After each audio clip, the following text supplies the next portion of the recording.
Going on Hi, is here. Some bitch. Recording. I'm gonna finish eating this peep first, though. Got some. how can you eat those things? Got some blue numbers moving. You shove them in your mouth, and the rest takes care of itself. Yikes. Yeah.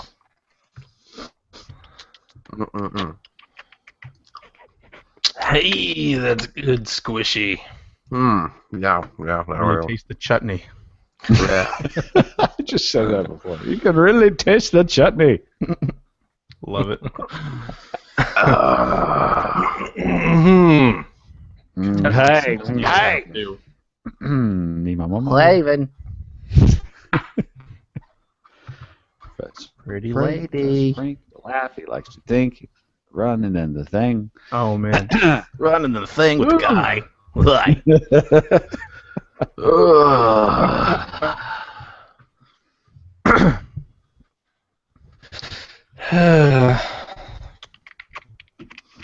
I'm high jerking. All right. And I recording. am audacificating. You're doing what now?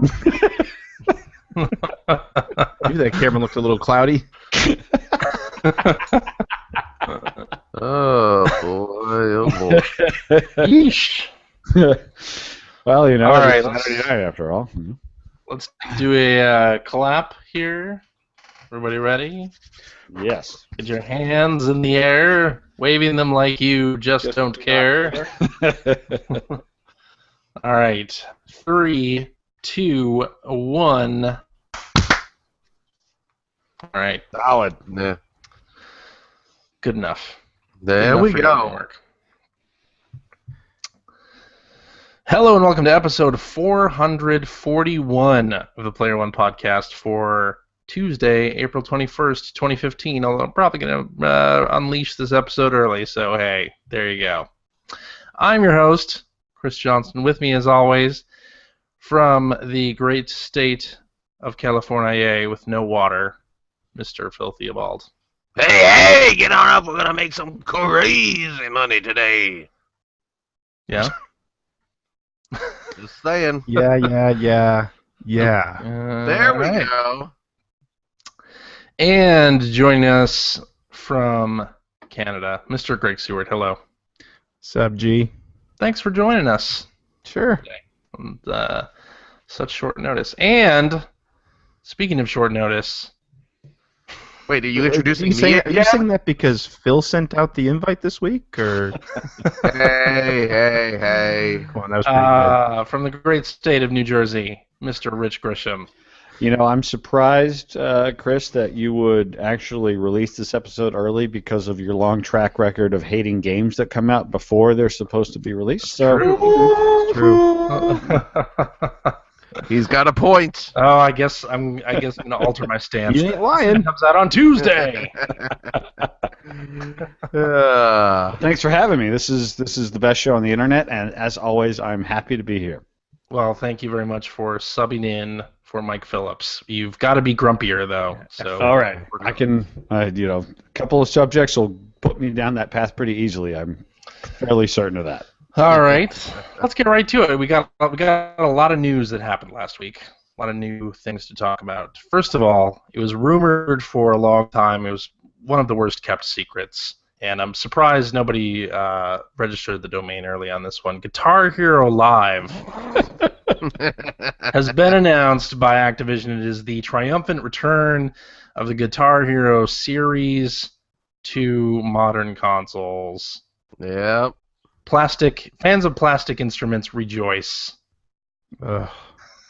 What I was fully expecting tonight, CJ, was for you to take that Rocksmith guitar behind you and raise it above your shoulders and triumphantly just destroy it like Pete Townsend. I don't need this anymore. It's real music. He's gonna get down, set it on fire on his right. knees. Yes. But they're Just changing like- things up. Just like Shana Na at Woodstock, I believe. That was. there you That's go. what that was. Funny Yeah. thing is that Sean and I really was at Woodstock. How did that happen? that was my joke. Exactly. That's the best part You about think I just think I picked Sha Na Na out of nowhere? Mostly. Yeah. So the gimmick this time is that you've got The gimmick this time is it's a Sega CD game. Yeah. yes, Digital Pictures has come back. No, It's a virtual VCR. They are doing live video of a crowd that reacts to your performance, which That is a Sega CD game. Yeah. yeah, it's like Prize Fighter or something. Please tell me at the beginning of the game, a very bad actor comes out, gets right up in the camera. You're gonna have to be the true rock star today. You think you can handle it? This crowd is gonna be watching your every move. A your million every pounds lick. of tube steak. That's what's in the crowd. Might just keep you off the wall. Not all Yeah. strictly legal, strictly legal. but it just might keep you off the wall. They well in the trailer they have like a whole thing, right, where you're backstage and you're like looking left and looking right Oh at my various God. LPs and roadies It's a that Sega have, CD game. it is a Sega CD. Is game. there a groupie minigame after the performance, or This is a family game. Come on. Which way? This isn't God of way War. to the stage? 3, 6, 9er. it's Godzilla? And so they switched out the guitar controller as well. Instead of having the 5 keys, because Harmonix, I think, has It's a patent ukulele on that. now? So they can't use it. Really? I think Harmonix has a patent on it, so Activision would have to pay if they wanted to use that again. So Who wants to spend any money to make this game? exactly. So instead we have a 6-button controller. Oh, God. Oh. It's divided so 3 buttons white, 3 buttons black on That's the By- kind of harmony we like to see. It's on true. the 3 frets. So, Ebony and ivory. Yep. so You are black and I am white. You are blind as a bat and I have sight. That's a great, man. Sorry. What are we talking about? I don't really even know what we're talking about anymore. there's also a Guitar Hero TV mode where you play Ah. over music videos, live action music videos. So the whole thing is about live action and video over the highway. And as a fan of music games, I watched the Let's Play videos that they did in the trailers with great anticipation, just like that NES game. And I get it. yeah, see? I actually kind of got motion sickness because it's supposed to be a first-person view as the Of course you do. guitarist, and the camera just kept like going back and forth really, really fast, and that's in part how they do some of those audience transitions. And when you're trying to focus on the note highway that's in the center and also moving, I found it very disorienting, more so than Rock Band or Guitar Hero before. So. Is that just because they feel they have to do something different, or do you think it's a design decision based upon this is the better way to experience this game? I think it is a way to freshen it up so that maybe the mainstream will come back. So let me ask you this, CJ, because you are the biggest fan of these games that I know. You've got Rock Band that's now back. You got Guitar Hero that's now back. When are these games coming out? Is it this year? Yeah. Okay. I mean, are you day one on both of them, or are you gonna wait? Okay, and sort of see? Don't answer for me. He's on that game like it's an Apple Watch. Because if I'm correct, you're more of a Rock Band guy than a Guitar Hero guy. Rock Band have that huge catalog of games. So, like, where are you? Where are you? Are you getting this stuff right out of the gate, or are you going to wait and see what's the official Super PAC stance on this? I mean, I'm not going to kid myself. I'll probably end up with both. But I am more excited.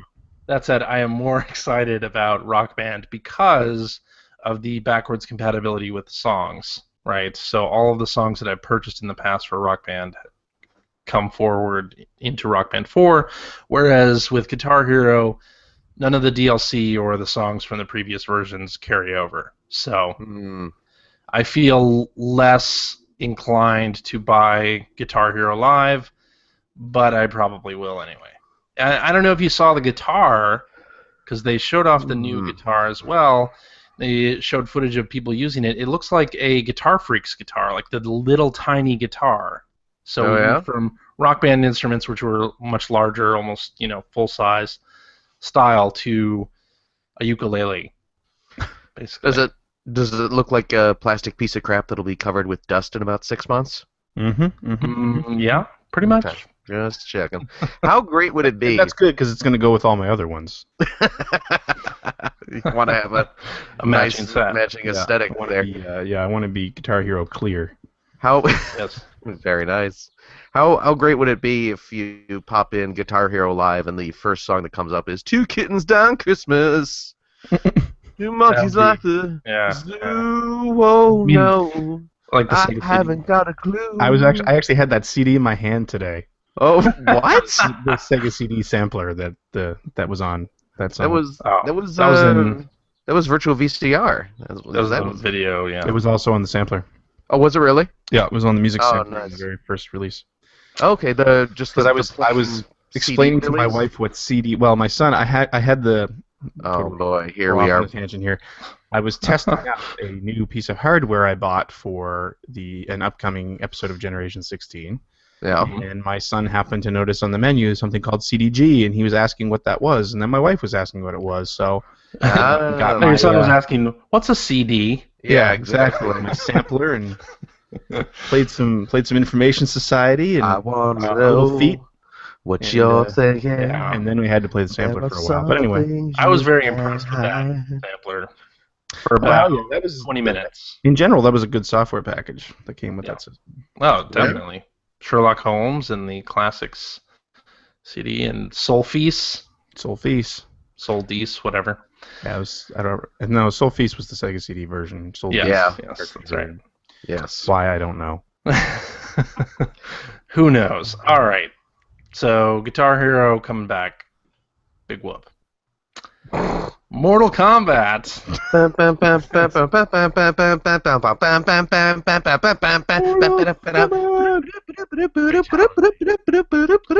Mortal Kombat X has come out, and it has some pretty crappy DLC. Day 1 DLC, which basically amounts to, hey, you want these fatalities to be easier? How about you pay us some money, and you can get X number of fatalities in a pack to be easier to pull off. Yes. Brilliant. It's a great move for it, right? I mentioned this on Twitter. Fool and his money are soon parted, and absolutely. Yeah. I mean, now I'll say it here. Mortal Kombat X is a game I'm really looking forward to buying in about 6 to 8 months. When they release the version that has all the DLC and none of the crap. Oh, I thought you were going to say when the game itself is as cheap as the free. No. They'll put out the. You mean you think that they will include the easier fatalities in a? Well, no, I don't. Edition? I don't need any of that crap. Yeah. No, I think it's great, right? Because I mean, what do most people that unless you are a serious fighting game guy, most people talk about Mortal Kombat, this new one. It's about the fatalities. I mean, that's the conversation, and most people who are not aficionados at this game cannot pull off the fatalities, and so if I were the guy who were trying to maximize the revenue from this game, that is, I think, a brilliant way. Yeah. Rich, I gotta stop you because you are talking like some kind of business person and not a crazy reactionary on the internet.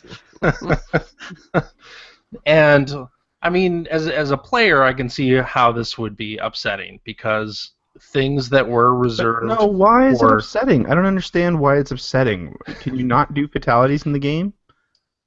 You can do them, yes. So what's upsetting about it? Because it's offering people who have no skills. Who cares? The opportunity to pay bills when they shouldn't be able to. Have you seen how does it affect these fatalities. How does it affect anybody? I don't understand. The nut shot, especially, I think. I don't understand. The graphic one. But that's the funniest thing too, right? I mean, all of these fatalities are easily viewable on YouTube. So if you really want to see them, you can go grab them. So really, it's coming. Okay, I want to be able to pull it off. It's, it's interesting. I mean, I am an old man, and I definitely have the attitude of, I don't see, it doesn't bother me. I'm not going to pay a lot for this muffler. That's right. Motor oil is motor oil. Okay? How do you feel about the sort of cutting time purchases in racing games to unlock all cars, or Tiger Woods did that one? Yeah, EA's done it forever. Yeah, unlock a great golfer. And again, I don't see how that hurts my experience with the game. Essentially, yeah. If it's somehow negatively impacted, like you're talking about being able to unlock cars by buying them, but you're talking about two different things, because normally that's not how it works in a racing game. Normally there's just content that's behind a paywall, and you can't get it any other way. That's totally different than what we're talking about, as far as I can tell. Yes. Right. Yeah. So I don't understand how, like, if you and I both have Mortal Kombat X, and we all know you suck.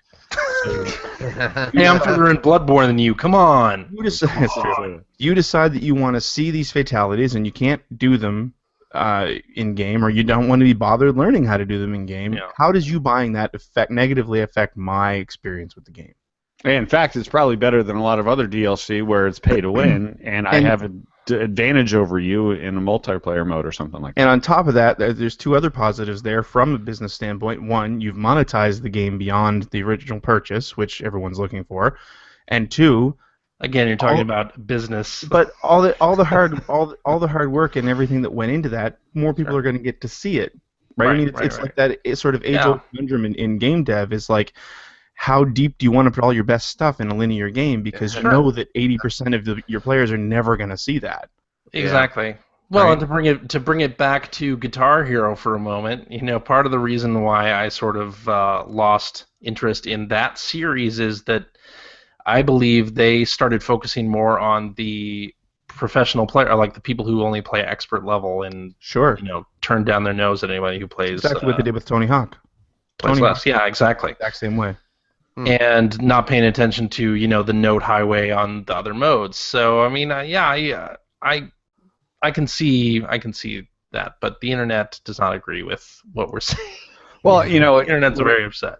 Monetization is a fact in every game, whether it's a AAA $60 game or whether it's a free-to-play game. Monetization post-release will always happen. What you like to see is to Greg's point, where it doesn't give somebody else an advantage over somebody else, and even it's not like they're making them more powerful or anything like that. It's the same fatality. It's just easier to perform. To me, this is the best way to do it.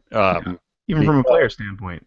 Right, because and let's say if I went out and I got Mortal Kombat, and I have a job and I have kids and I have a family and I've got a lot going on and I got 45 minutes a night to play this thing and I can't figure out how to do it. To me, this is a great way to get a little more out of the game versus, like a DLC from one of the the shooting games, where I get extra perks for another mission or two. So I think it's great, but I also am not a Mortal Kombat player, nor will I ever get it. So I'm probably not exactly the target audience. You kind of hit the nail on the head there, Rich, and it goes back to the original analogy that CJ was making about being able to buy the best cars in the game rather than having to earn them. Well, you know what? If it's going to take me 200 hours to earn them, or I can give you $5 for them, chances are with having kids, having a job, I'll probably just spend the $5. How much is the DLC anyway, by the way? How much does it cost to get these things? So they have a couple of different levels, right? You can pay like 99 cents to have 5 easy fatalities, and then to get 30 easy fatalities, it's like $5. That's less than, that's about a latte at Starbucks. So that seems like a pretty good deal to me. Yeah. Is the outrage coming over about an actual they're screwing up the balance of the game, or is it just more kind of a DLC? You'd have to earn that. Any, and I use the word outrage with great exaggeration here, but any outrage that I would personally feel over this comes less from they're ruining the game, and more of a, well, of course they're charging for fatalities now. It's kind of an eye-rolling, like, oh, yeah. In this era of, Lego Dimensions, where you have to buy these play sets separately for $60 game. You get to buy. You get to buy. Nice. And it's $100, and it's $100 privilege. Game. Yeah. Privilege to buy. Yeah. Yes. Now, don't get me started on Disney Infinity, because that's a ripoff. Amen, brother. The Lego Dimensions. The Lego Dimensions. That's a value. Revolutionize. Values. Revolutionize. It's the future of gaming. There you go. I'm looking at it. Yeah. Is now the time when we're supposed to get on our high horses and say, if you disagree with DLC, you should not buy it. No, well, I mean, that's part of it. But again, if it's not affecting the balance, if it's not, I don't know, if it's not locking content behind a paywall, who cares? Which it's not. There you go. Yeah. It's making it easier for players that aren't me. Bad. I'll tell you what, though, if I'm going to be spending DLC money, it's going to be in one of those fantastic Adult Swim games. Thank you. Thank you, Phil. That's where I spend my. Only the best. You know what, CJ, and you were rude to me before the show. So I was rude. What? You were rude to me. I was not. I complimented you on your untimeness. He wasn't rude to you so much as getting into character. You did it with sarcasm, and you did it with a sneer on your lip, and I don't appreciate it. I don't even think I can do that. Really? What do you think about that? It's a little treat for the YouTube folks. CJ attempting to sneer. That's right. All right. Speaking of fighting games, some Smash Brothers fans have gone through the code in the recent update for. Nothing good can come of this. What's that? Nothing good can come of this. Yeah. They found the nude codes. They found all of the nude codes, every single one. No, they found sound files for Ryu of Street Fighter fame, and some dude from Fire Emblem also. So there you go. Ryu may be in Smash Brothers. Weird. At some point, yes.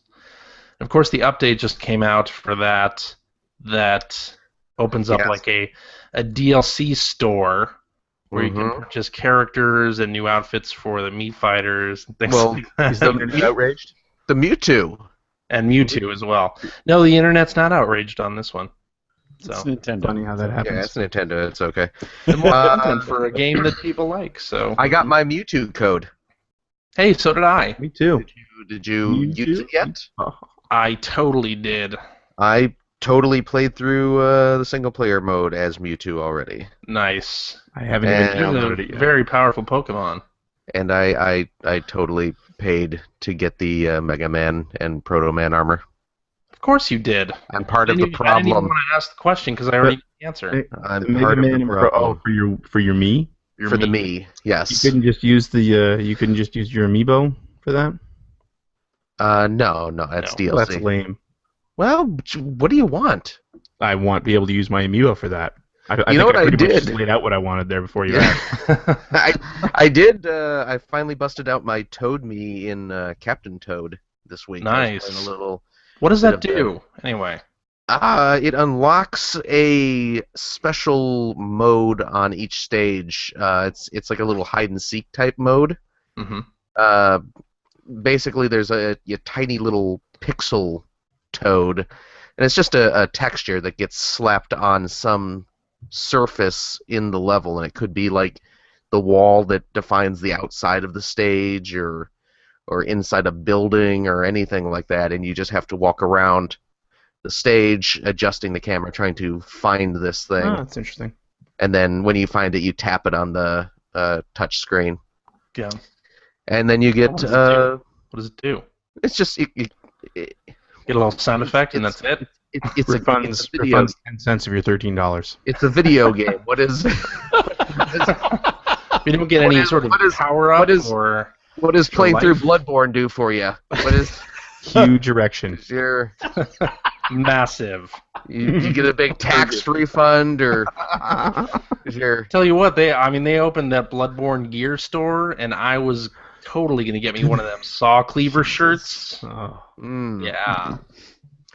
Tell me it says "Leave it to Cleaver" on it. That goes over well at the old Cracker Factory. No, it gives you a little you get a little extra bonus medal for the stage. So nothing. It offers nothing. Well, just like every other video game, yeah. It's a little more gameplay, I guess. Yeah, it's not like the Mario Kart update, right? Where you put one of them Pac-Man amiibos on there and you get that cool Pac-Man outfit. Yeah.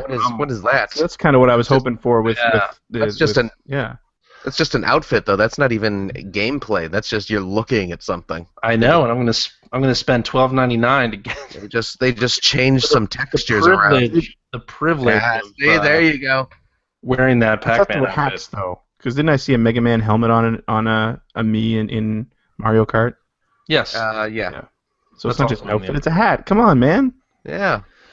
That update hits this week. I would argue that a Mega hat. Man amiibo for that. I would argue a hat is part of an outfit. But I'm just saying it's not a texture swap. Is what I'm getting at. It's actually there's some polygons. You're getting some polygons for your money. Is what I'm saying. That's true. We all know textures aren't worth anything. Polygons. That's the expensive. Polygons, yeah. Well, you gotta mine those and. Speaking of polygons. How about them polygons? How about LegoDimensions.com? What? How about them polygons in that new Mario Kart update, huh? You see the new tracks that thing has? I see it's got the track that I was most clamoring for. Baby Park? Baby Park. Isn't that just an oval? Yes. Yeah, it's a tiny oval. It's a well-designed oval. It's pure racing and weapon-using skills is what that is. That's right. And it's got That is no nonsense. This pack has another F-Zero track, Big Blue. Yeah, Big Blue. Yes. Complete with the announcer from F-Zero, too. I mean, as well. Hey, we're going to have some crazy F-Zero action here, driving around in the future. Wait, that's a different game. It's crazy. Are you sure? I'm pretty sure if you played the GameCube F-Zero. Oh, okay. Yeah. GX. Yeah? Is that what that is? F-Zero GX, pronounced Gex. Yeah? Mm-hmm. Okay. Don't know if you saw this. Did you hear about this? Halo. Hello. Halo. Oh, Halo. What do you have for us? Oh, God. Oh, what? Get me off this show. I'm going to go hang out with Mike. Halo is... Hello. Oh, God.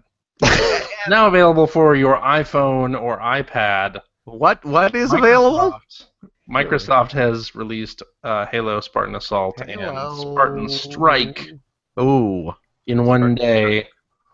For the Spartan Strike is the triumphant sequel to Spartan Assault.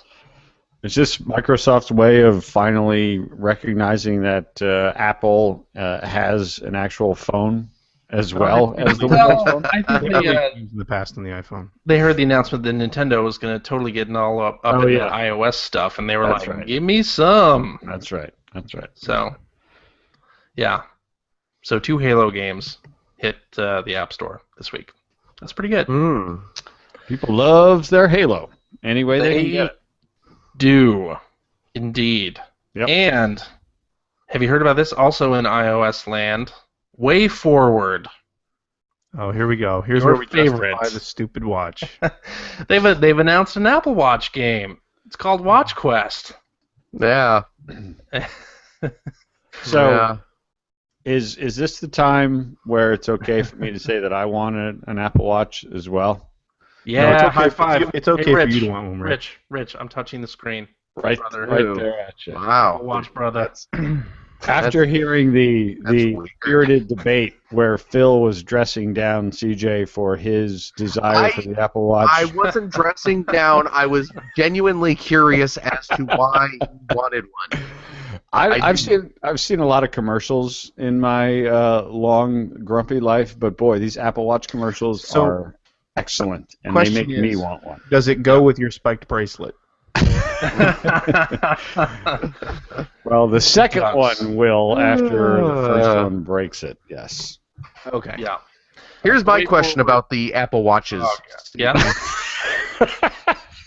Are they gonna have little rubber bands that you can slip over them like these watches had back in the day? Oh man, those are great. I'm Remember that? I'm sure someone will make them. For the man who leads the active lifestyle. That's right. Gotta have that watch guard. Because Yeah. you never know what that thing could be Watch. hidden up Your against. $20 Swatch watch will get destroyed if you don't have that. I don't watch. Exactly.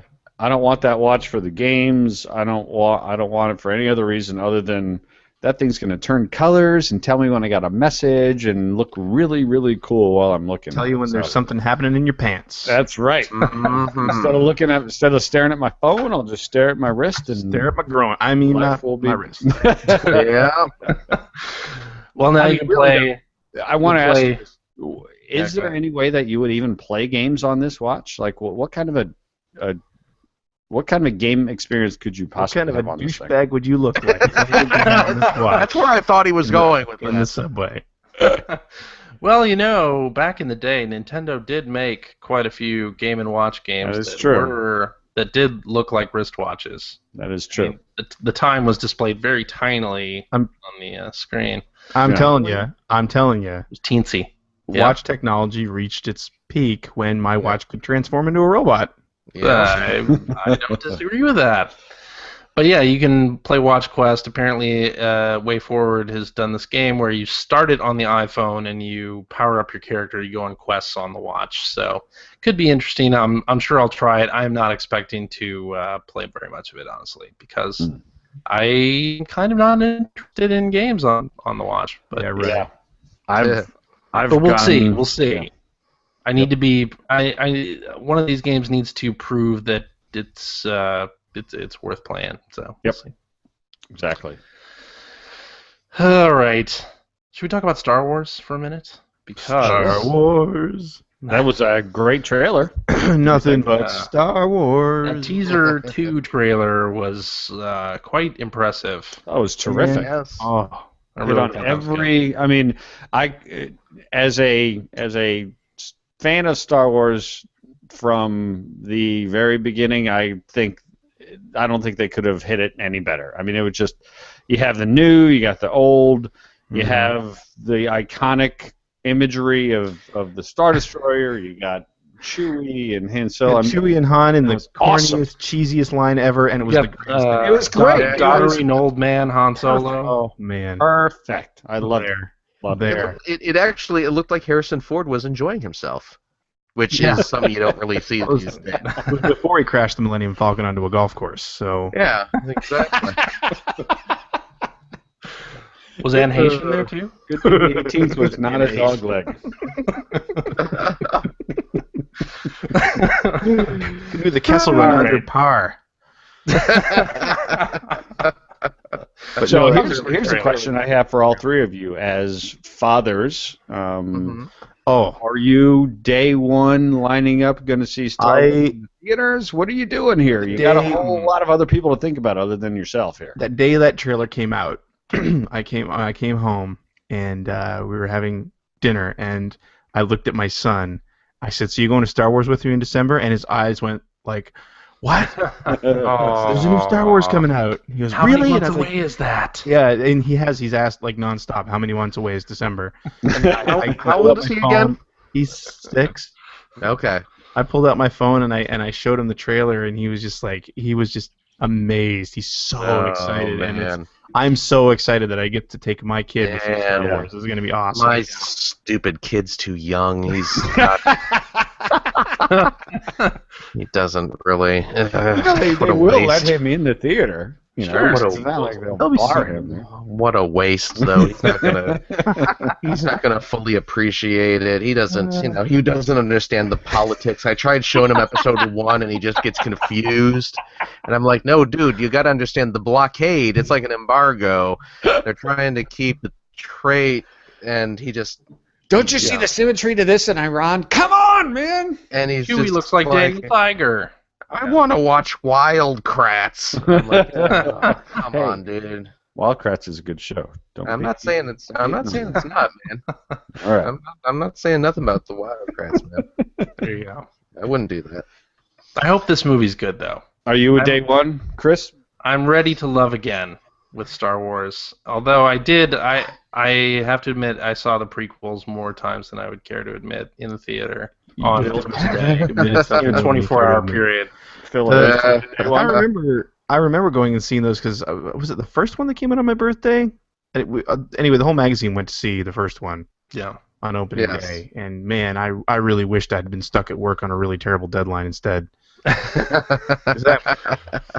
Yeah, I didn't see any of the new ones. I've only seen the the true Star Wars movies from beginning to end bunches of times. Never bothered with the new ones after I heard about it. I do really like that in this trailer there does not seem to be the prevalence of bullshit CGI just for the sake of CG in the background. I'm not a whole lot of that. No. I mean, that's the whole point, right? That was why they got rid of George Lucas and said, look, we appreciate what you did, but now we're actually going to go make some good, fun movies based on Star Wars as opposed to anything else. Right? They're actually doing things with practical effects. Again, I like that. That was when I was actually really excited when they started tweeting out pictures of like the sets they were building and things like that. It's like, okay, did you guys we're going in the right direction? Did you guys, because Star Wars Celebration is going on right now, did you guys happen to watch the live stream when they debuted that trailer? No. Oh man, because before they showed, or was it after? It was during the presentation there. They had they had brought out a bunch of the stars of the movie. All the new people, Carrie Fisher and Mark Hamill and Peter Mayhew Anthony Daniels was there. But they brought out the R2. They had one of the remote control R2 that they used in the movie. And then they brought out the little BB-8 droid. The little spherical guy. Yep. With I saw a picture of this. They brought him out, and seeing that, because it's a practical effect. Yeah. It's a remote control puppet, and seeing that thing in motion live on a stage was the coolest damn thing ever. I was really taken aback at how. Did you also see that J.J. Abrams was wearing an Apple Watch? Oh, I did not, actually. No, I'm not looking forward to this movie. No, but that's like when you really stop to consider that, especially the third movie in the previous trilogy, where did they ever act against anything but a green screen? Yeah, I mean, I honestly don't care if this is as good as the first few movies were. If it's just a J.J. Abrams movie, I'm going to be okay with it. I will say this I don't want to say it's in defense of the prequels, because it's not. But I will say there is less CG in those movies than you think. I'm not saying that they're actual, real sets or anything, but it's a lot. There's a lot more models. No, and that's fine. But my whole thing too was not just all the CG, although the CG was terrible, but just the fact that they're acting against a green screen 90% of the time, and you can't it's so hard for them to give a good performance that way. Mm-hmm. Yep. Hey, Greg. Not to mention the terrible script. Yeah. Question for you. Mm-hmm. I recently went to Disney, and I know you're a Disney guy. Mm-hmm. Why is there nothing Star Wars at Disney? Don't they own all that stuff? There's that Star Wars ride there. I was expecting to see stormtroopers and Disney Darth Vader and World or Land. Well, I went to Epcot and Magic Kingdom, and there was basically nothing. Star Wars ride in Hollywood Studios or whatever it's called. Yeah, Star Tours. You were in the wrong Star Tours. park. Evidently. Even then, you don't see, and it's the same thing with Marvel. You don't see a lot of those characters around. I don't know if they're just not intermingling those. You know, like when you go to Hollywood studios, there's a major Indiana Jones presence, but there has been for quite a while, and there's Star Wars. But yeah, they don't really intermingle those properties for some reason. I was kind of hoping that I would get my son back on the Star Wars train because I took him down there for the first time, and Yeah, they just have the monorail down there. yeah, it's true. It's not really a train. So you took him down, but you only went to the two parks. Yeah, well, it was sandwiched between two business trips. I flew my wife and my son down to come hang out for a couple of days. So that's cool, though. Had you ever been there before? No, and didn't know anything. It was it was, you know, there are Disney people, and then there's me. And I just kind of showed up and walked in and bought a ticket and started walking around. I realized after a day that was probably not the best way to go about touring these theme parks. But luckily, it was the week after spring break, so there, relatively speaking, wasn't that crowded. So we got to see all the rides and that's cool. Have several lovely alcoholic beverages in the Epcot countries. I was more curious about how he liked it, but that's cool. He had a good time, Rich. He loved it. Yeah. Yeah, I mean, I think he loved it. He was running around, and I was paying attention a little bit, you know. But yeah, cool. No, it was funny. Like I said, I was surprised that there was not much more, especially again with the movies coming out this Christmas. I just was expecting Star Wars everywhere, and it was. I'm sure as those movies, as they ramp up, they'll probably go Mickey crazy. Mickey Mouse characters. Some people seem to know about that guy is. Mm-hmm. All right, and hey, there's a new Star Wars Battlefront game. I haven't watched the trailer for that yet.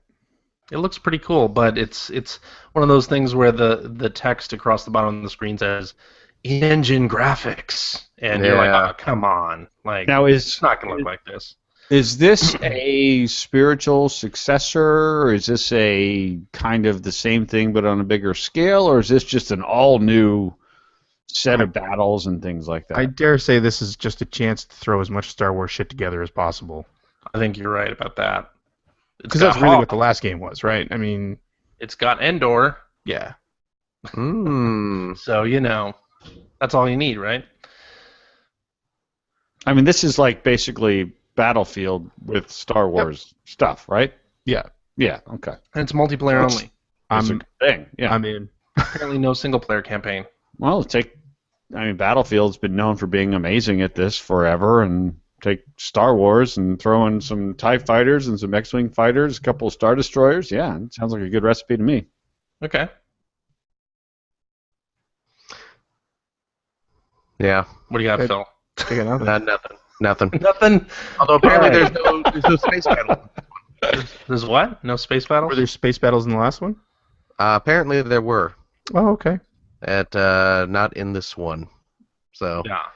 So there are no TIE fighters being thrown in. Now, is this the Amy Hennig? This isn't that game, right? She's working on some Star Wars game at Visceral, right?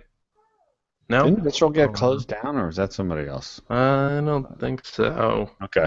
I get lost with studio closures anymore. Yeah. I don't know. Anyway, so that's coming out too. Apparently this fall. That is no. Out. I got my game pre-ordered. Oh, because the pre-order gets like extra content, right? No, honestly, just because it was the $20 off thing, and I knew it's Star Wars, and I know I'm gonna play it. So where do you pre-order from now? Best Buy? Well, yeah, I probably pre-ordered that. Well, how long ago did they show it? 2 years ago? That's when I pre-ordered it. So Best Buy still hooking you up with the Future Shop discounts? Yes, Best Buy is honoring all of the Future Shop pre-orders. Can you do new ones as well, or is this just historical? Well, no, but I mean, they always had concurrent deals, right? Like if Future Shop was doing like $20 off, then Best Buy was doing like double Gamer Club points or something like that. So like there was a couple years I just went Best Buy. There was a couple years I went Future Shop. So, but they're all under Best Buy's umbrella now. I thought that. Oh, you're right, because Future Shop closed. Yeah. All right. Should we talk about what we have been playing? We could do this fairly quickly and then get to. We've been going got a lot of an hour now. Holy crap! Kind of a surprising amount of tweets. So we could blow through this. I played some more Axiom Verge. Yeah. Do you still hate it, or do you like it now? No, I'm really liking it. Ah, see? He only told likes you it I'm because on it. he only likes it because Mike shamed him into liking it. That's that's true. You're right. Yeah. I've also been playing the new Street Pass games. Yeah. Oh I yeah, like- how are I those? like the fishing one. Maybe more than the zombie one. I like both of them, but They're both real good. Yeah. the fishing one is fantastic. So- I wish you could play it longer. How much are these games? Walk me, they're like $5 or something. $5? Ooh, okay. I don't really It's- know. I'm asking. You can get both of them for what is it, 8? I believe 7 or 8. It's 8, but if you had bought any of the previous ones, they have a thank you bundle, which is even less, and I think Oh. it's like $6.99. Any of them or all of them? Any.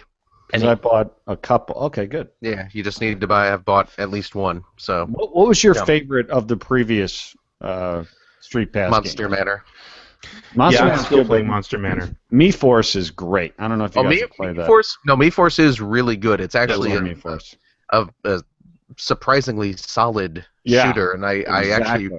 I really liked the mechanic of placing placing your little options, for Yes. lack of a better term. Yeah, that's a really nice setup. I love MeForce. Yeah. Whenever Yeah, we get any Street Passes, he's only 7, so I can still overpower him. I wrestle it away from him, and I play the MeForce games and let him.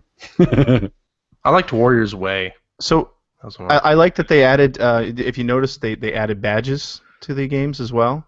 Yes. See, like the completion you've got for each game. That's kind of cool. Yeah. But can you guys describe what happens in these two games, like the fishing game? Like what?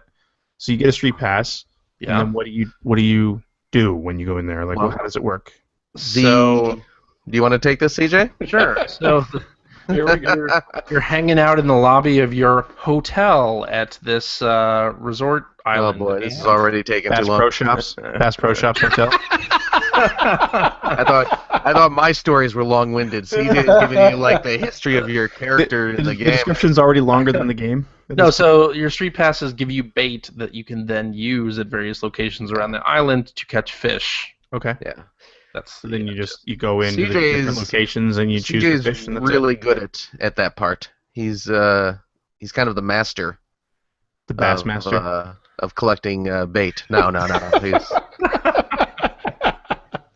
what are you trying if there's one thing I know about CJ, he loves fishing and he's constantly masturbating in order to catch the best fish. You know? the biggest fish. Yeah. Yep. Okay, so what about the other one? So the other one is, what is it called? Like It's Battleground Z. Battleground Z. Yeah. Zed. Yes. Okay. For our European listeners.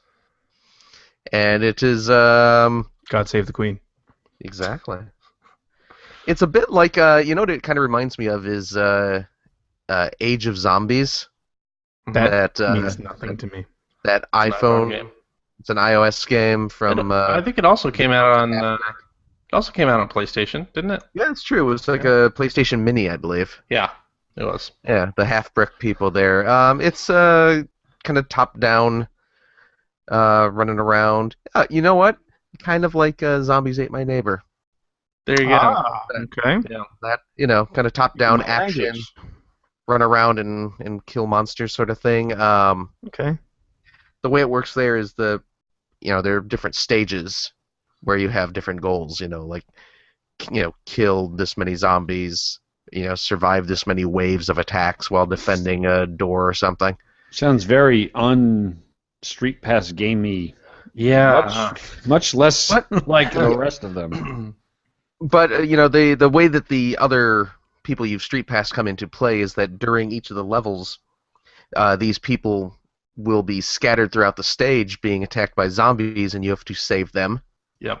Before they get killed, and then if you save them, they will give you a weapon, and the weapon is based on whatever they have said that their hobby is. In their little Got Wii it. profile. Like, Yep. So if their weapon, if they say, "Oh, I like to play video games," then you get a Wii remote. Right. If they like going on the internet, you get an iPad that you can attack with. Now I haven't seen these yet. Are these automatically available to purchase with the latest update? Because I know I did an update last couple of days. Yep, the rabbit comes back and offers you a chance to buy them. Yep. Got it. Yes, indeed. And there's also a premium Street Pass Me Plaza deal, which CJ gives you some extra things to tag, which is like birthdays, and then there's a VIP room. You can save people to that, and that's about it. That's the extent of that. Did you do that, CJ? I did. Of course I did. Too.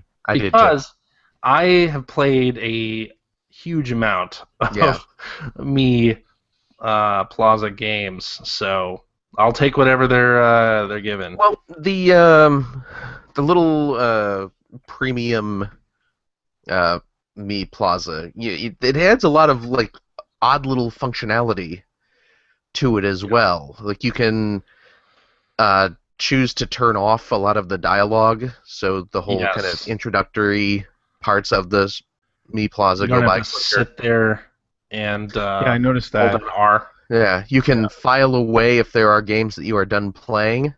Yes, in the vault, which I did. You can vault them so you don't have to keep The scrolling flower past game them. was vaulted. Aw, boo. What else did they have? The birthday thing actually Gives you more tickets. that's the thing that's Oh, is that what it does? yeah, you Okay. is it like what determines the tickets that it gives you? So Is there it are like different There's achievements. some Never like figured that out. There are different achievements, just like any of the other Street Pass games where you have to get somebody, at least one person from all 12 months, or 10 people from each month, and you get an extra Plaza ticket yeah. to unlock new hats. And apparently, from what they said, if you manage to get a birthday Street Pass for 366 days, if you manage to fill up your calendar, if you happen to come across someone born on each day of the year, you get just a mother load. Yeah, yeah. They didn't actually say how much, but they said it was like more than all the other games or something like that. Yeah, that's what it said. Hey, all the tickets. Random question That's cool. Yes. to each of you, starting with you, CJ. How many Street Pass characters, how many Miis do you have on your 3DS? How many people have you met? I'm over 3,000. Wow. It's Greg? 3,000! That's right. How many do you have, Greg? I have no idea. I mean, ballpark? I don't know. Is there a way to check that? I really don't know. Yeah. Phil, how many See, do the you think you the have? thing with me is that I end up street passing with like the same people over and over again. It's just at work. So, yeah, it's like, there's two. There's the number of Street Passes you've had, but then there's the number of people in your plaza. I'm gonna go look right now. I Phil, got how many 3,000 plus. you have? I don't know how many are in my plaza. It's a crap ton. I know I've street passed over 1,000 times certainly. I have like 540 people. Okay. That's because for the first year or so that I had the thing, I didn't even realize what that was. So like I took the thing to Japan, and like the last day I was in Japan, I like sort of opened it up and saw that I had all these people. I'm like, looking back, that was not a good thing. Wow, 3,000, that's a lot. Oh my god, I'm getting all kinds of presents here, balloon presents. What the heck is all this? Oh yeah, that's Yes. the other. There are some more costumes and hats for your me that you can get. My But hat is they a Wii also- system. Wii U Yeah, system. that's mine as well right now. They also added a feature so you can change the little word balloon. I have When- I have 917 characters in my plaza. Okay. Yeah, so I got like 540 something. So I'm not. Yeah. It's not so bad. Yeah, when you street pass someone and your dialogue comes up telling your name and hobby and stuff, you can change the speech balloon, so it can be like all spiky and excited sounding, or They have some Nintendo-themed ones, which are nice. Exactly. When you get Mario and Zelda, you're automatically given ones that are themed on each of the Mii Plaza games, so you can represent your favorite game on there. You can have your Mii Force word balloon. I like whenever I Street Pass with my son, obviously, because his 2DS and my 3DS, we Street Pass regularly. I always like seeing what he's got going on. Today I Street Passed with him.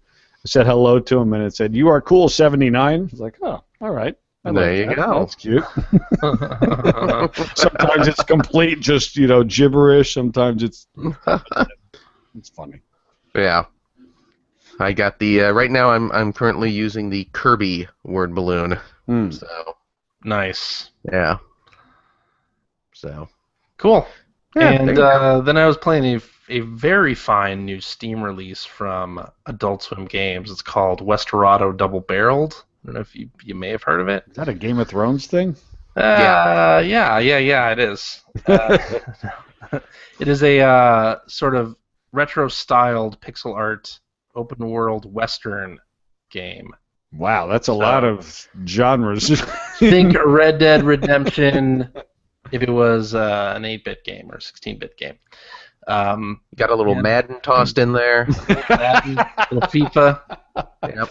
We released this originally on Flash like 2 or 3 years ago, and people liked it so much, and we liked it too, that we decided to bring it to Steam and expand it. The world is like 3 times larger than it was on the original Flash version. There's a lot of new extra graphic stuff, graphical stuff. A lot of blast processing going on in there. Blast processing up wazoo.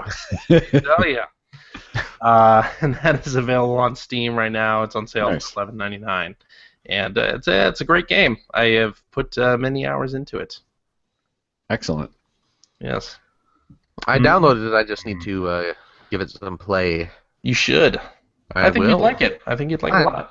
I'm sure I will. Yeah, the basic plot is that somebody kills your family at the beginning of the game. And then you have to figure out who did it by interviewing NPCs and finishing side quests and whatnot. And each time you play, it'll be a different person in the environment that did it. So. Oh, cool. It's a pretty awesome game. Nice. Check it out. And that's what I've been playing. So probably should have thrown L.A. Noire in that description then too. Oh yeah. It's totally like L.A. Noire and GTA and Bully. Rich. Yes. Let's hear about what you've been playing. So, as I've mentioned more than a few times on this show and others, my son loves him some Portal, and he likes the Portal level editor. Some what? Portal. Oh, okay. I thought, come on, man. He's a kid. We're talking about kids. Yikes. Kids today, man, they're grow fast. They mature, yeah. But so for a long time, he has been using the fantastic Steam Portal level editor where you can build levels. But after a while, he discovered through the wonders of YouTube that there's this other thing called the Hammer editor that lets you build much larger, more grandiose levels. So for the last 2 weeks, I have been attempting to work with him to use this thing called the Hammer editor. Have any of you ever heard of this thing? No. Okay. I've heard of it. I know precisely zero about it. So it is released through Steam. It's through the Steam tools. It is basically a SDK, a systems development kit, that allows you to build levels for many different source-powered games. You've already lost me. Basically, it's a legitimate developer's tool to do stuff. And I'm not a developer. And so trying to follow the tutorials and use this thing while my son is like hanging on top of me saying, "Did you do it, Dad? Did you do it, Dad? Did you do it, Dad?" has been, well, let's just say it's been a little complicated.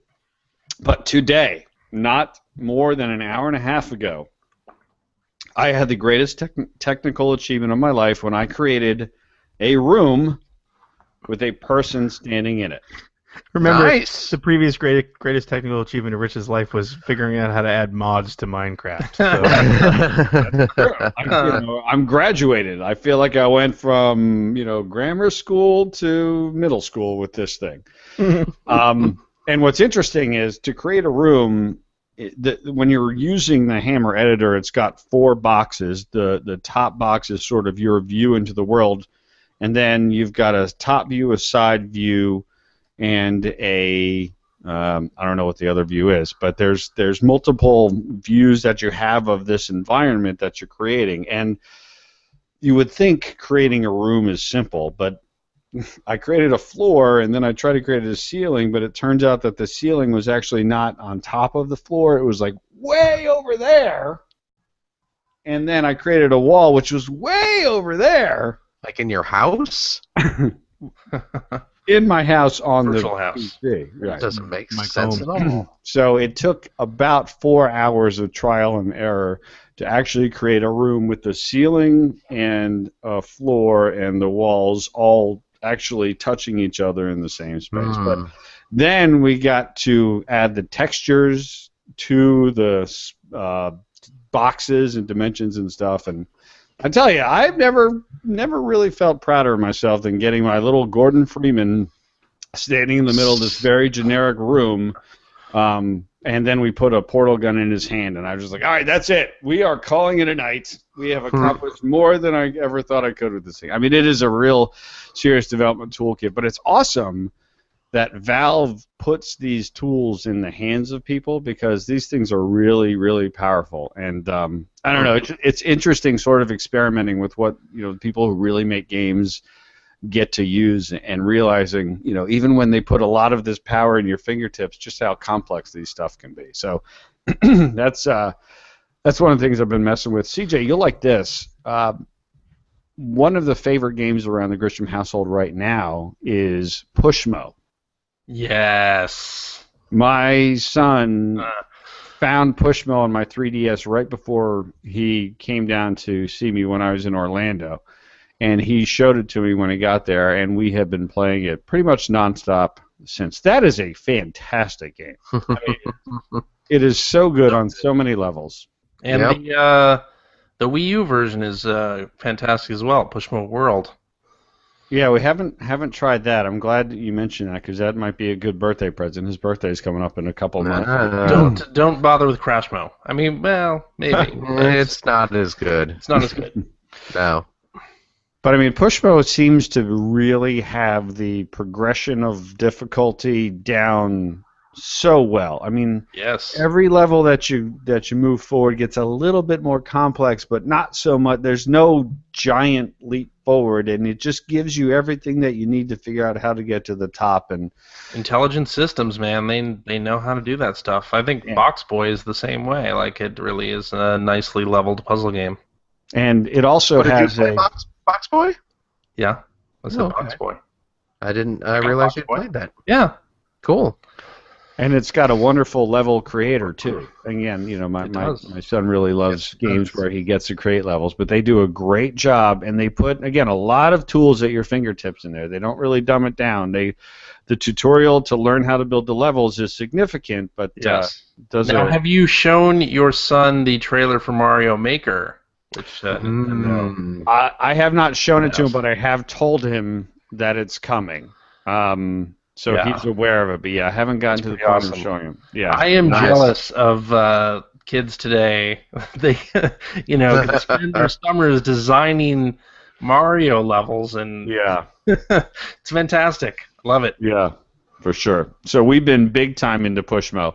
And the other game that I've been playing, and I won't spend a lot of time on it, and the reason I won't spend a lot of time on it is because every single person who listens to this show that also likes sports games is already playing it.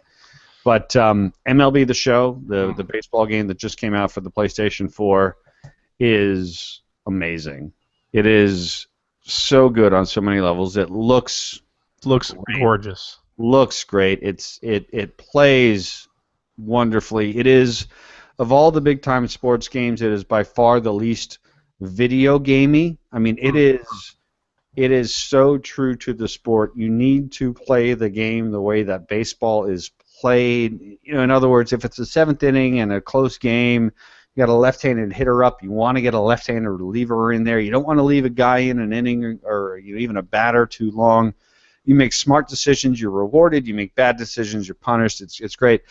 But the other thing that's really interesting, and I guess it's been this way for a year or two, but it's really only come to the fore for me personally with this year's game is, while you can definitely play a full 9-inning game and get that whole experience, you can also have very fun online experiences in the show that do not entail playing for an hour. For example, there's this online home run derby they've had for a year or two, but for whatever reason this year it just seems to be working better.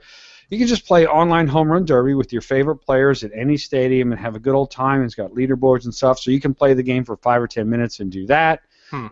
The online overall is working better this year. It's not awesome, but it's working better. But I love the show, and I just always want to be playing it. It is so strategic. It is so smart. It looks so good, and it plays so great. I have nothing but terrific things to say about the game. I'm glad it exists because there's, of all the big-time sports games, it is the most true to its sport, but I think they've done a good job in giving people who are not super hardcore baseball fans ways to experience it without having to, go to school basically to learn how to play it. So kudos to MLB The Show. It's an awesome game. Cool. Hockey's on TV right now. Yeah, you're happy right now. I know that. Mm-hmm. I see my Twitter feed here in the background is all Greg posting various images while we're talking. I wonder how invested he actually is in this episode. Listen. Just relax. All right. Greg, you want to talk about anything you've been playing? No, hockey's on. No, come on, it's no, intermission. I know you got it. I'm just kidding. Yeah, so I caved and I picked up Xenoblade Chronicles. Yeah. Yeah.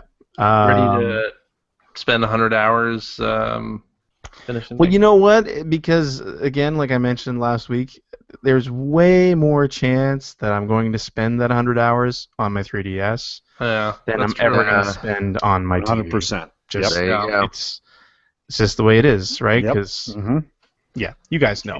Jobs, Yeah, exactly. pornography, all that stuff. Well, yeah. So I've only put a couple hours into it so far, and I like it. I have zero experience with this game. So I'm right, because totally, you didn't open the Wii version. yeah, I'm totally learning from scratch here. So I like what I see, but the only thing I have an issue with is that it definitely looks like something that was meant for a bigger screen a lot of the time, especially when because it has like a day and night cycle, and when you're playing at nighttime, the colors are very muted, and that combined with sort of how far out the camera is when you're running around, you really it gets a little hard to follow sometimes. And you get a lot of the shimmering when you have textures with fine lines on them, and they're really far away. And of course, when you have the smaller screen too, you get that kind of shimmer effect. Sure. It happens a lot in this game, so it's nothing bad. It's just it's noticeable. You can tell that it was never really made for a screen this small. But again, it's the only way I'm really gonna ever play it. So. And it's got really nice music. I like the battle system a lot. It's kind of an interesting battle system. It took me a while to figure out what was happening, but once I did, it's sort of like an MMO style battle system where you have a party, but you only really control one character. And while you're in battle, they will attack as long as they're in range. They'll attack whenever they're ready. But then you can guide them to do very specific special attacks, and it has everything. It has everything to do with aggro and stuff like that. You want, I know, your main character when you first start, you want one of your teammates to draw the enemy toward them, which is shown by a little red ring around the character. So you can work your way in around behind them, and you have a special attack that's way more effective if you hit them from behind and that sort of thing. So I'm still learning the battle system, but I really like what I'm playing so far. And I don't normally like that type of battle system, but this one really seems to work. So I'm digging it. Cool. Phil, did you have any other games you wanted to talk about? You only have not really. I haven't had much time to play it this week, so. All right. Just the yeah. All right. I picked up. Again, haven't had a chance to play it, but I picked up the new Sega 3D Classics Fantasy Zone 2 came out. Oh yeah. Yes. So I do enjoy the Fantasy Zone games. So. Indeed. Hopefully, I'll have some time to play it. And they announced more, right? Oh, did they? Did we talk about this last week? Yeah, they've announced like Streets of Rage 2. Oh, right. Sonic 2. I don't know if we talked about this last week or not. No. But yeah, the Sega 3D Classics keep coming, and like that's great. There's some really good stuff coming. I meant to actually get that. Outrun is the game that you said is like the definite gotta have. Oh, right? yeah. Outrun. Outrun's such a good game, and it's such a good version. I have to get that. Yes, you do. Right now. The 3D effect on that is so good. Yeah, and it's like the only way to get pretty much an arcade perfect version of that game unless you own like a Japanese Saturn. Yeah. Yeah. All right. Shall we do some tweets? Yeah. Sure. Let's lightning round these tweets so we get through some of them. All right. Hacker Alias, most agreeable with people less willing to pay full price for new games. Do you think that the value proposition has fallen, or has the market shifted? Who said people were less willing to pay full price for new games? I mean, we do because we do, but I think there's a lot of people who have no problem going out and getting a game day one. I mean, yeah, but you do have a lot of companies, a lot of publishers lowering the price very quickly. Oh, sure, a lot faster than it used to be. Yeah, I mean, I agree with the sentiment of this tweet in that and I don't think you guys do either. I think we're all, rarely do any of us, I think, go out and get a game day one for $60. No, up here it's about $85. Right. But think about what you did 7 years ago. I mean, I would walk into a store on a Tuesday and be like, "Oh, I'll take that." Yeah, none of us do that anymore, right? Yeah. But I still think there are many people in their mid-20s and late 20s who have disposable income and love video games who walk into the stores and do that now. So I'm not so sure that less people do that. I think that it's just not us doing it anymore. It's not us doing it. That's sort of what I think. I mean, look at the NPDs, right? I mean, a lot of people go out and get those games day one. Even MLB The Show, right? It was on. Yeah. It came out on the very last day of March. Call of Duty. Very last day of March, and it charted at I think number 5 or number 6. So there's a whole lot of people who went out and got that on day one. I think the difference is that the majority of people who do that buy particular genres. There's not really as much a mix. There's a lot of shooters, a lot of sports games. Right. Sports games, you want to be there quickly, generally speaking, if you're into that. The shooters, you want to be there day one. You want to be there quickly, but then you don't want to play it for about a month while they fix it. Yeah. Good point. Yeah. Yeah, but different games like I'm trying to think. When's the last game I went out and bought the day it came out? I can't even think of one. Bloodborne for me. Yeah. So, but I still think there's a whole host of people. They just tend to be younger and have less responsibilities and more disposable income. Yeah, and I think there are a lot of people I miss being younger.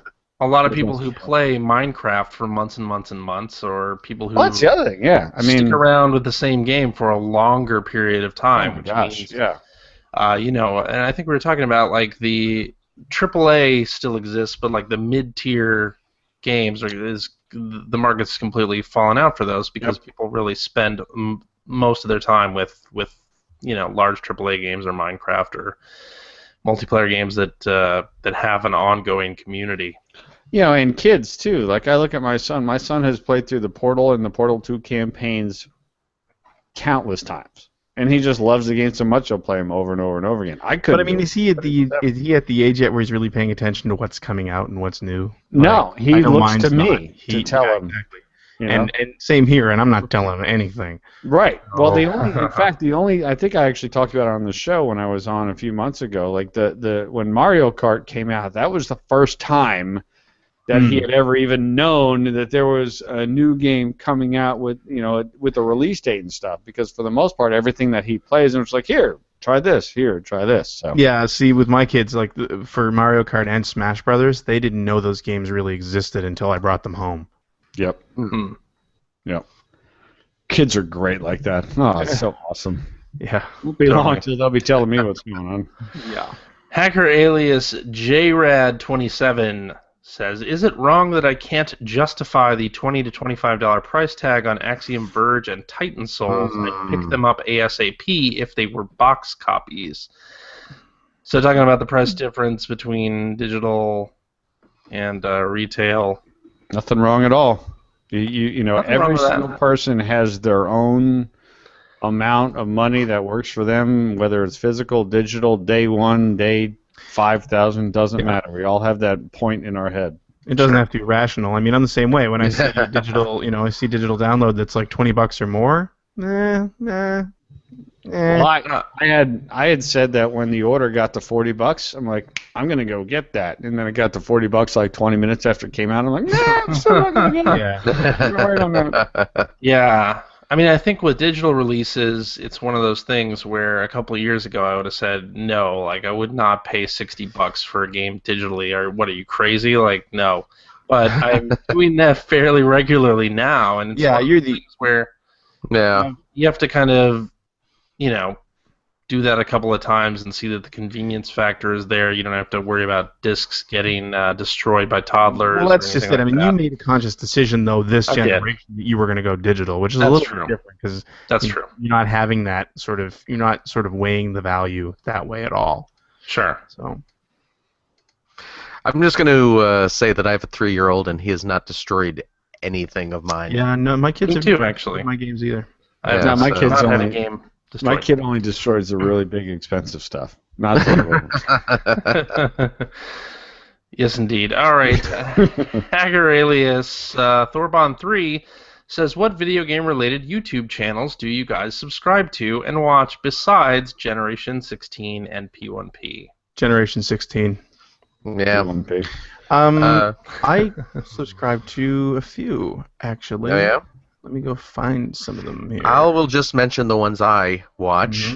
I watch Jeremy Parish's Game Boy World. Yes, that's excellent. Although he's really slowed down. Yes, he has. Which is too bad because it's really good. Yeah, it is. Jeremy tends to do that, though. He'll come up with a great idea for something, and he will start doing it, and it'll be great. And then he will get bored and want to move on to something else. So hopefully, although he did just publish a Game Boy World book. Yes. Yeah. So hopefully that kicks him back into. He mentioned on Twitter recently that he's working on the next game. It's just that it's kind of a bitch. Okay, well that's good. And Crontendo, I watch. Yeah. Who apparently has his next episode of Cron Sega coming out very soon. Oh, very good. Sorry, go ahead. Oh, no, please, Greg, go for it. A couple of the ones that I subscribe to are Gaming Historian, which is kind of, he does a lot of retro stuff, but he kind of goes really in depth. Like he just recently did a 3-part, I think it was 3-part series on Wolfenstein, which was kind of cool. We talked about it before. It went like right back to the beginning of the actual beginning of the series. Wolfenstein 3D, but so good.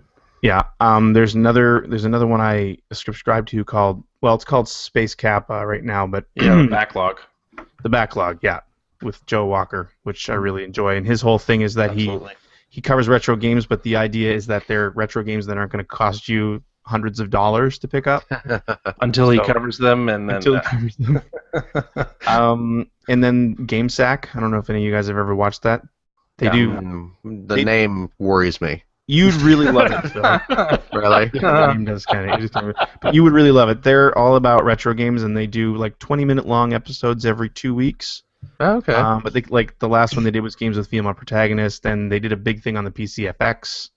Covered a bunch of games on that. Some Sunsoft, like a Sunsoft episode. Anyway, really good. And there's one more that I want to mention, and it's called My Life in Gaming. which they just do a bunch of retro stuff too, and it's really well done. And they're also really nice guys. Corey, one of the two guys that runs it, has helped me out a fair bit on Generation 16, actually. Nice. So I subscribe to Game Explain, which is a great channel, mostly Nintendo focused, I think. Shocker. And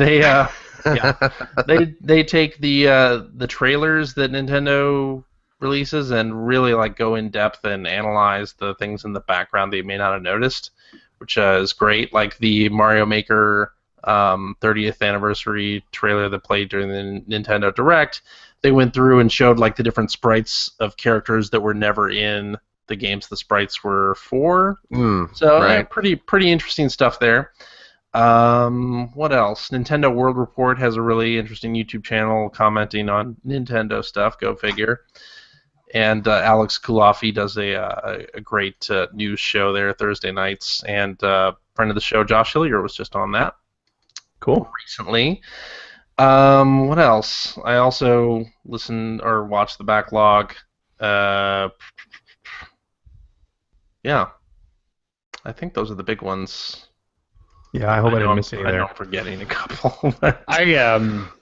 I watch YouTube regularly, but I don't subscribe to anything. I just sort of use it as like Google, and I'm like, I want to check something out, and then I look at it, and then there's always 100 more things related to it, and then I click on that, and then I click on that. So, but I tend to watch. I don't really look at YouTube for gaming related stuff. I tend to look at it more for music.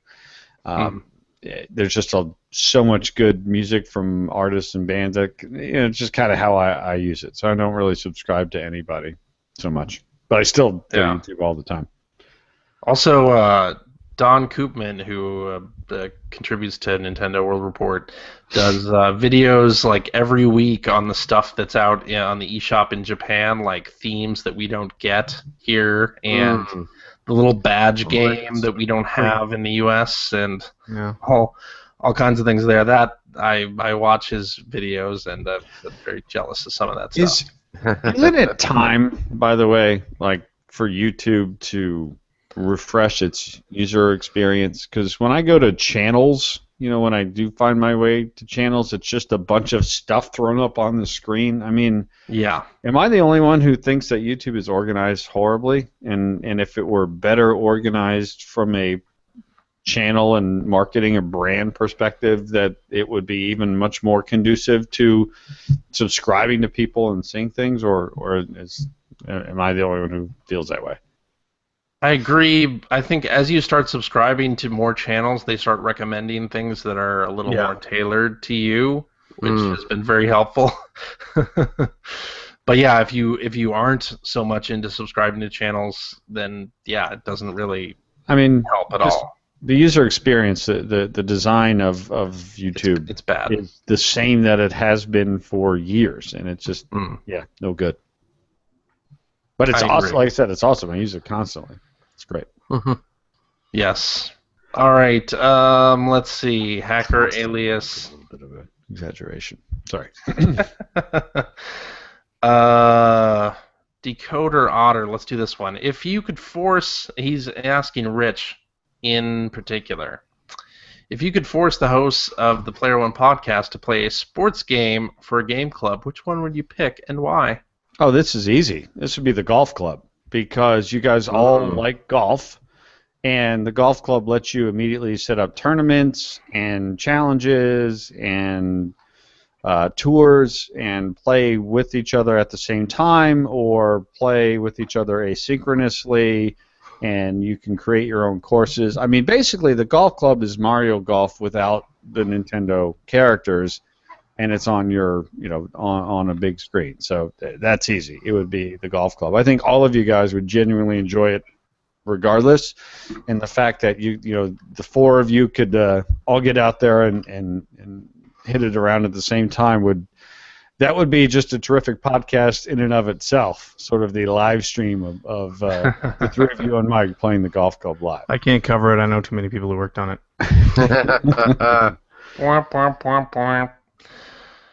All right.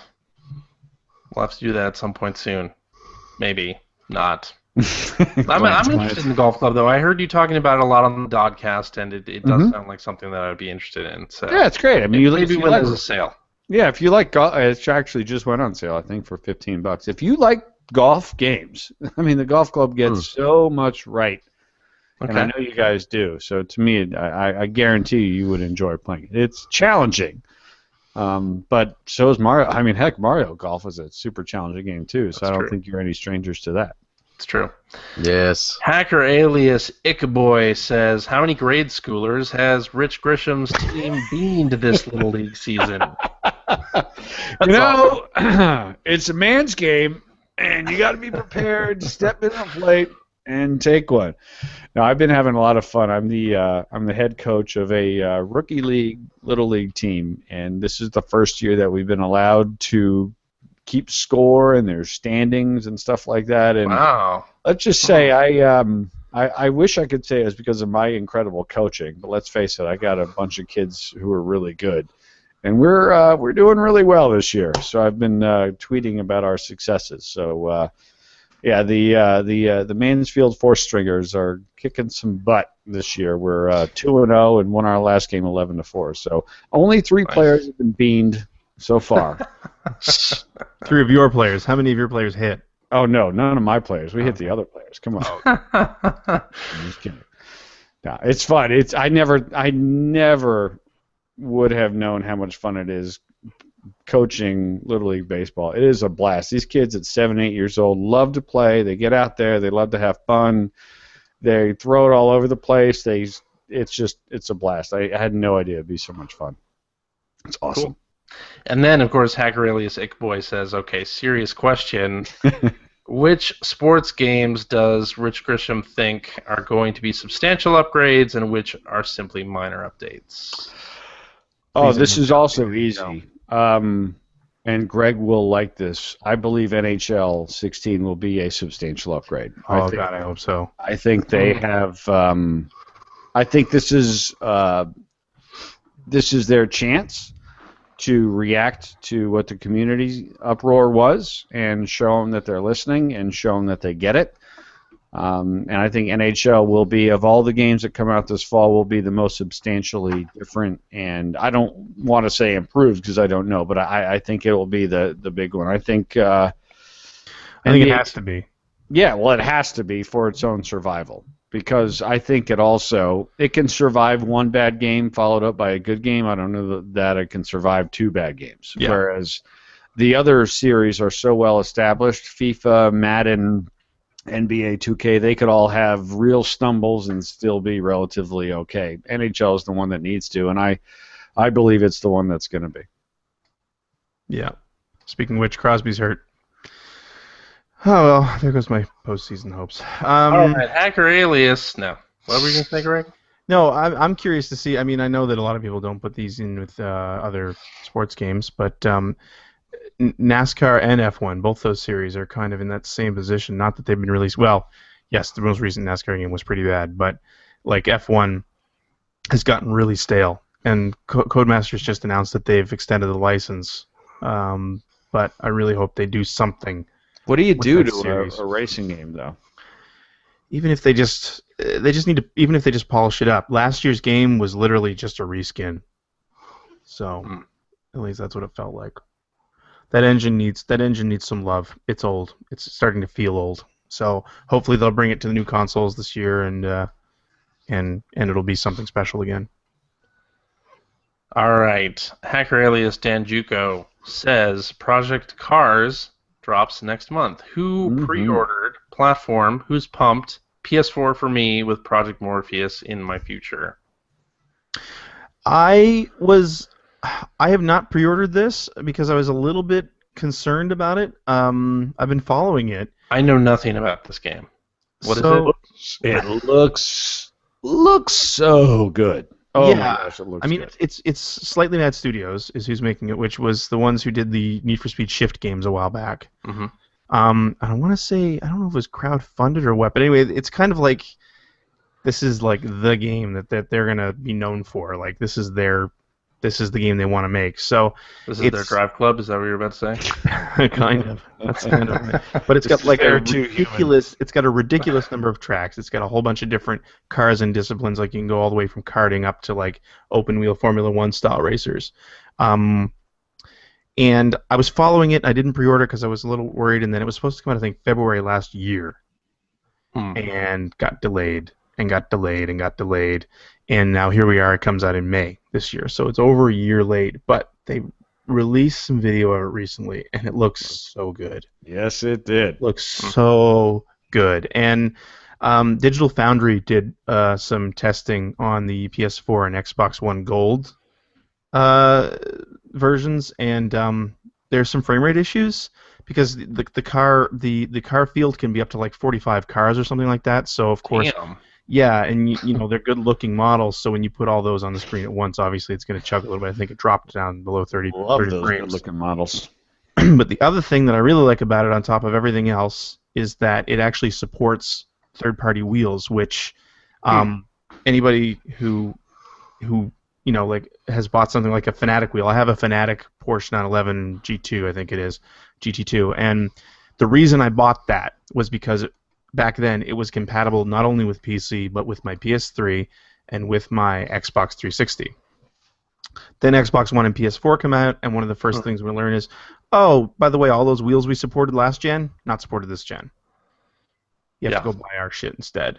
But Project Cars on the PS4 will support that wheel, so I'm pumped again. I'm definitely grabbing it. I hope to God the physics engine is good, but it looks so good. It's got so much content, and I'm really, really hoping that it plays as well as it looks. I'm in day one. Day one, right there.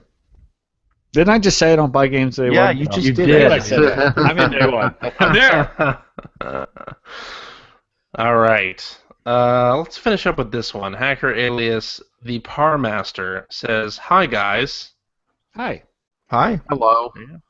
I finally played Super Metroid this week, and it was incredible. Do you think Prime? Do you agree? Sorry. Do you think Prime a worthier successor than Fusion, which I'm playing at the moment and find quite limiting and inelegant compared to Super Metroid? Thanks.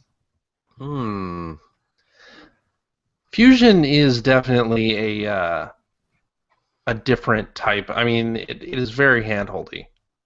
Yeah. Entirely handholdy. There's no, not a whole lot of chance for exploration in that game. But I still thought it was a lot of fun on its own.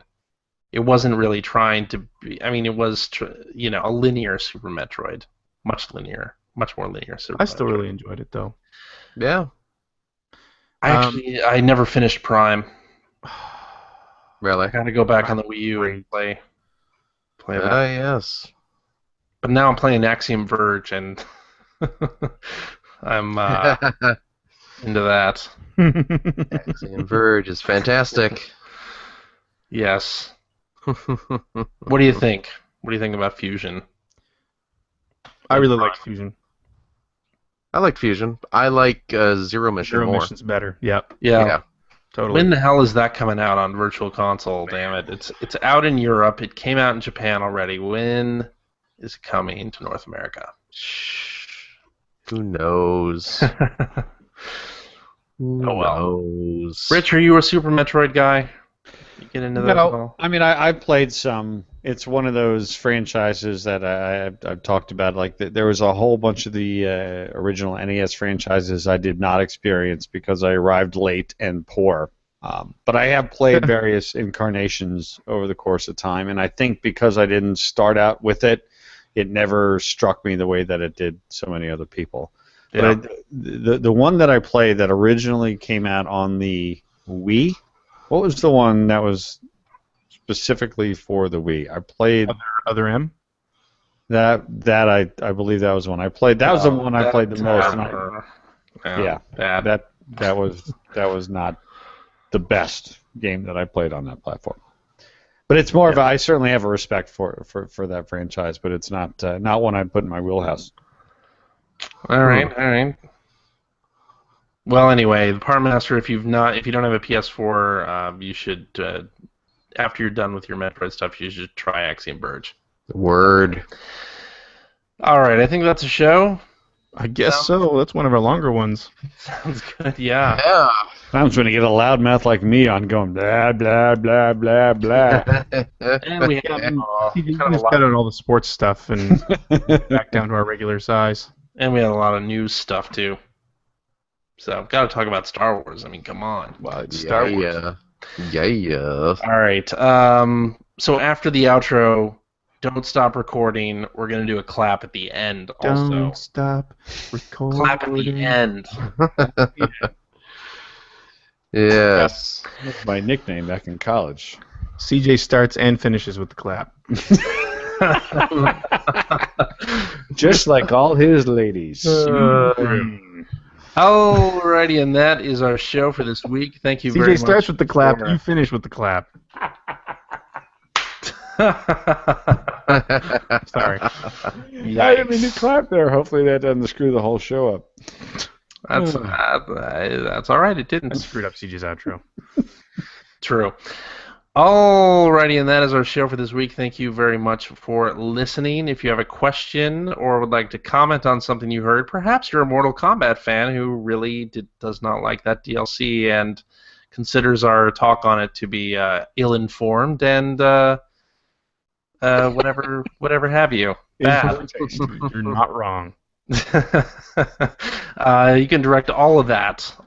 Direct your fatalities to at P1 Podcast on the Twitters, or you can go to our internet website at player1podcast.com, where you will find our contact information and blog entries about Sega CD stuff, mostly from Mr. Greg Seward.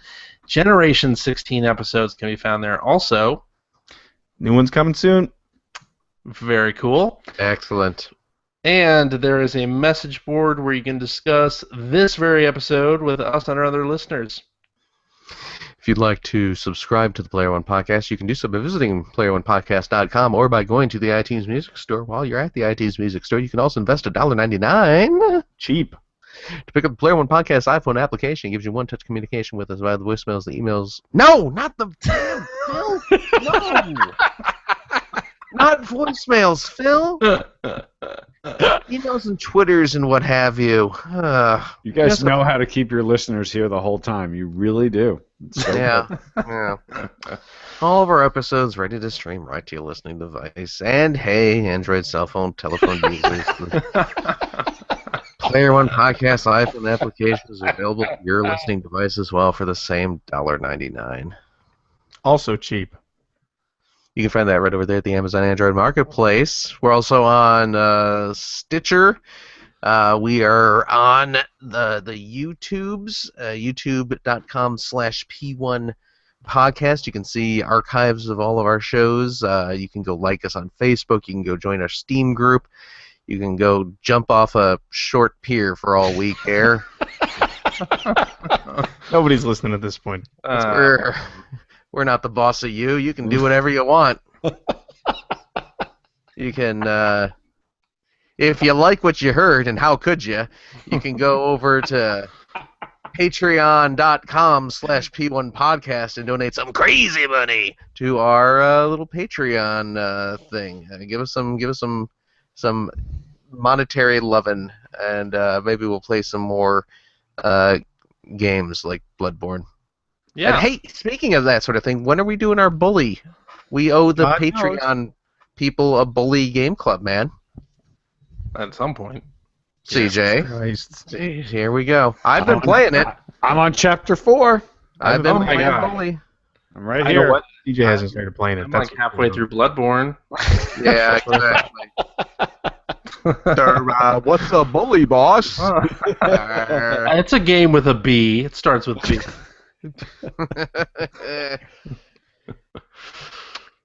You can also, if you like the old games, you can head over to generation-16.com and check out Greg Stewart's fantastic web series, Generation 16, about the history of the Sega Genesis. It's fantastic. If you like what you see there and how could you not? That's what I'm saying. You can head over. He's got a link to his Patreon there, and throw him a little crazy money, and that would help make his day. What do you think about that? Should that be my new thing, the crazy money? Good, I like it now. You like it? What's your end game right with into- that? My end game is to annoy as many people as I can, just by randomly going crazy money right in the middle of a You may sentence. have succeeded. I hope so. Greg, you were a guest on Back in My Play. I was. Mr. Larrabee's back. I thought Back in My Play was done. No, he was just on hiatus. He needed to stop paying attention to people who don't like games and go back to Exactly. paying attention to people who do like games. Yep. Good. I thought it was a really And, great episode. Thanks. Me too. We were talking Me about too. EverDrives. It's kind of cool. Totally agree with that. And actually, I've recorded another one with him yesterday. So that should. I don't know when he's planning on putting that up, so I'm not going to say what it is just yet. So he can advertise it as he feels fit. I think I may have seen a preview of what that is, but Probablement. yeah. Anyway, There we Yeah. go. backinmyplay.com. Check that podcast out. Yes. Kevin's Awesome. back. Thank goodness, because that's a We good love show. Kevin. He's a good man. And he's a good And guy. he could beat us all up, too. True that. Rich, you want to plug Operation Sports and the Press Row podcast here? Sure, but you just did. So Yeah, he thank just you. kind of did, Oh, really. wow. Okay. No, hey, yeah, check us out. If you enjoy hearing people talk about sports video games from a perspective of those of us who love them and want them to be better, but also don't just complain about them all the time, come listen to the Press Row podcast, where just the last few weeks we've talked about everything we love and do not love about MLB The Show and RBI Baseball and Out of the Park Baseball. Believe it or not, there's actually every kind of possible baseball game you'd want to play, from a simple cell phone game to a arcade game to a full sim. There's a whole bunch of good stuff going on with sports video games these days, so come check it out, the Press Row Podcast. Thank you, CJ. Of course. Thank you for joining us on Player One this week. Well, this is, and I say it every time, but it's true, this is the best show on the internet. I love this show. I listen every week. Thank you guys for doing what you do. You really do make it a little bit more fun to be, a guy who likes to play video games. You make it more fun for me to do what I do. So thanks, guys. Absolutely. Quit sucking you- up. Yes. You wanna finish it? You wanna take us out? CJ, Yeah? thank you. Sure. Gregory, Yo. spank you. Peace. Rich Grisham, Yes. sucks to be you. And Yes. the number shall be true. three. No. That's Come true. on, wait. What? Rich, thanks for coming here. Thanks for showing up. We love having you on our show. Thank you. You're welcome, and right back at you. Aww, you're sweet. Don't listen to what that Phil guy says. You're a good. you're one of the good ones. You're a good egg, Mm, Rich Grisham. Everyone next week. Let's do sure. Bye-bye. Bye. No one stop recording. Wait, Oh, yeah. no. No. I Don't already- stop. Ready? Thinking about tomorrow. Don't stop to be here. 3, 2, 1. And that's the end of that chapter.